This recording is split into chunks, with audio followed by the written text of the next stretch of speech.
Hi, I'm Brandy McDonald, Arts and Entertainment Writer for the Oklahoman and Oklahoman.com. We have a special guest in our studio this wonderful Friday afternoon. It's Mr. Greyson Chance, Oklahoma's own singer-songwriter and musician, who has been, well, you've got some big news today. You just came in knowing all kinds of things and doing all kinds of things. Yes, and thank you so much for having me. I'm very excited to be back home and to be with you today. Yeah, and you spent some time this morning doing something that's kind of special. You went back to elementary school in Edmond. I did. We ended up, because I'm here for some off time, and so I wanted to go back to Edmond. We went to Prairie Val Public School, which I actually think is in Deer Creek, but we read to some kids there. I got to meet some kindergarten students, and they were all very excited. They said, "Where can we watch your videos?" And I said, "Well, find your parent first, and then Sure. you can log on and you can see it there. But talk to your parents first."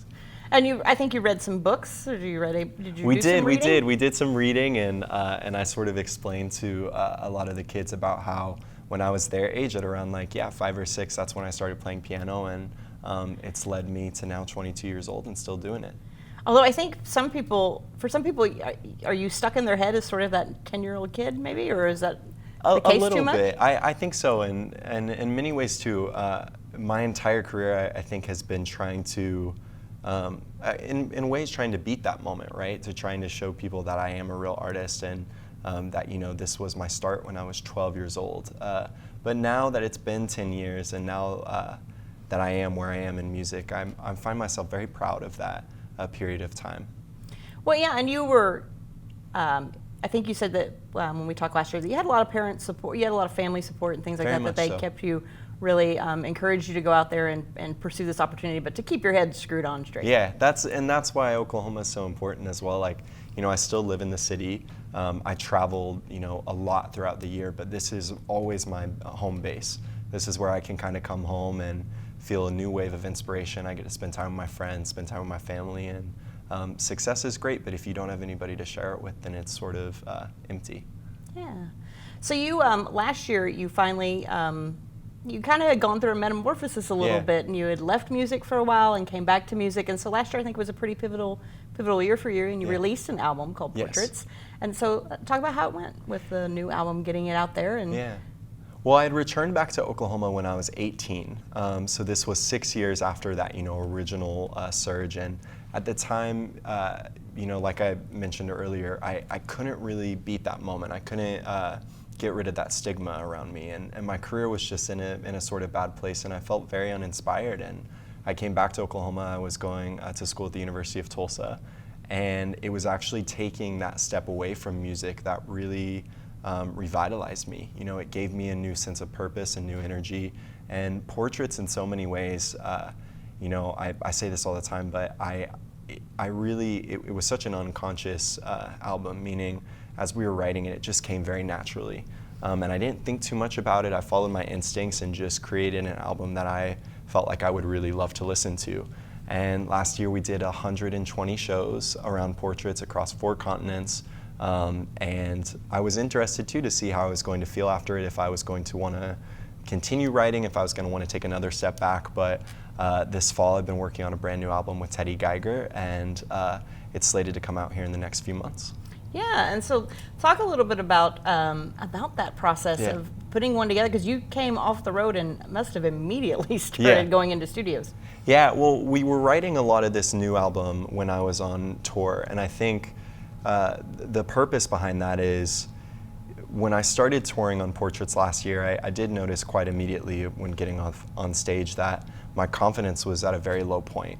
I felt like every night I was going on stage and I was really having to prove my performance to myself too, to know that I belonged there. And this year or last year was really sort of a lesson of learning my belonging, learning my purpose. And once I started to regain that confidence, it was important to me to get off stage and go directly into the studio and start writing about life in this moment. Traveling for 120 shows in 1 year, it does a lot to your brain and to your mind. Sure. And so I was feeling a new sense of inspiration and just wanted to get right back in.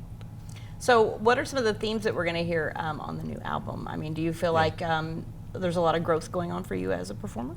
I do, and as a person as well. You know, one of the things that I talk about a lot on this album is sort of just life on the road. You know, life as a musician, and you know how you have these points where I'm a perfectionist, right? So when I get off stage every night, even if I've played the most perfect show, I'm always thinking about that one thing that I could have done better. And I wrote a lot about that and sort of how it can start to be unhealthy. I wrote a lot about sort of missing my friends, missing my family, not really feeling a center of gravity. And I wrote a lot too about being 22 years old, trying to figure out what the rest of life is going to look like, and you know, sort of just learning yourself. So, and my instinct with Portraits was to write something that felt completely authentic and honest to me, and I didn't break that for this next album. So talk about the new single, because you have a new video, new Yes. song out, so tell us a little Yes. bit about it. So Dancing Next to Me is the first single off of this new album. And it's really, the song is about a sense of betrayal, really. It's an upbeat pop song, but the lyric is rather sad. And it's about sort of the feeling that you have after the one night stand when it doesn't go the way that you wanted it to. And this was about an event that happened this summer in Oklahoma. I was here, a boy sort of did me wrong, and that's okay. You write a song about it, and it's out there for the world to cry about now, rather than just me. Do you feel like a lot of, in your sort of travels and adventures and experiences, do you find that there are certain things that are pretty universal, that everybody sort of has that that moment that they can relate to anywhere in the world? Yeah, very much so. And the good thing about too working with Teddy Geiger, who's, you know, executive producing this album with me, is, you know, I told her the story just in conversation, and she goes, yeah, come on, let's write about that. She was like, I've gone through that, you know, everybody has, right? Sort of this idea of just, you know, you wake up the next morning and you're looking at this person going, oh my gosh, okay, what's gonna happen next? And then they're like, see ya. And you're going, no, come on, stick around. And so, yeah, there is, I think that that message and that feeling crosses all barriers, and it's very universal. And do you like to sort of tap into those things that are universal whenever you're writing and creating? I mean, do you feel like that's important? I wish I could say that that was going through my head when I write. Usually, you know, the process for me is, it's so, I can't even describe it during the middle of that, you know, writing spark, because it feels very unconscious. Like I'm just, it's coming and it feels so instinctual, and I'm not necessarily thinking about what people are going to think about it. Is it a universal theme? I know the story that I'm writing about, and I just kind of follow it until it feels finished. So I wish I could tell you I was a smarter artist and a smarter songwriter. Well, it sounds like you're a storyteller, and I can relate to that. Yeah. So it sounds like it's really driven by whatever the story is that you're trying to put out there. Very much so. Very cool. So talk to me a little bit about some of the other songs that we're going to hear on the new album. Which does it have a name yet? It has a name, but nothing that I can explain yet. Okay. But I really do, you know, for me, this is my 10th year now doing this in music, and I've gone through so many challenges in the industry. I've seen some amazing things and also seen some really dark moments. And what's exciting about this next chapter is, I think because I have seen, you know, both the positive and negative of the music industry, for me, I'm focused on what makes me happy at this point in my life and my career. And what I know about this album is I feel so excited when I listen to it. It really inspires me. I'm proud of it, and I'm just excited to share it with the world and to continue moving forward. And no matter what happens, we're not leaving Oklahoma. Always staying here. Nice. I like that you have a sort of a home base. I guess that must feel good whenever you're so much of your life is on the road. It must feel nice to have a place. Well, let me to call tell you, home. I meet these artists and musicians in LA and New York who are from here, and they go, oh, you know, I haven't gone back in a while, and they're a little like not proud to be from Oklahoma, and I throw a drink in their face and say, get out of here. I'm proud to be where I'm from. Nice. I think, are you ever going to come back and play here again, maybe? I am. We have a gig booked for this summer, which will be announced here in the next few weeks that we can't talk about now, and we'll also be coming back here in the fall.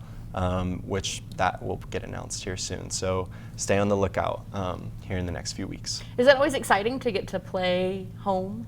It's incredibly nerve-wracking because not only do you have all your friends, you also have, like, I'm mortified when my grandparents come to my show because there are parts of it that are a little rowdy, maybe for an older crowd to hear. And my grandpa, anytime he sees me live backstage, every time, no fail, he goes, you have such a beautiful voice, and I wish you wouldn't curse as much as you do on stage. And I'm just like, Grandpa, shut up, get out of here.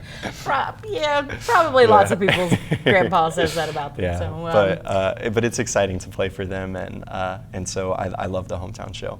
Sure. So talk a little bit about your advocacy, because that's something that is very much part of your life alongside your music. Yeah. I mean, for me, what I love about being from here is I've seen this city and I've seen this state grow and progress in so many ways. When I was in college, I became very politically active and not even in a way to, not in necessarily a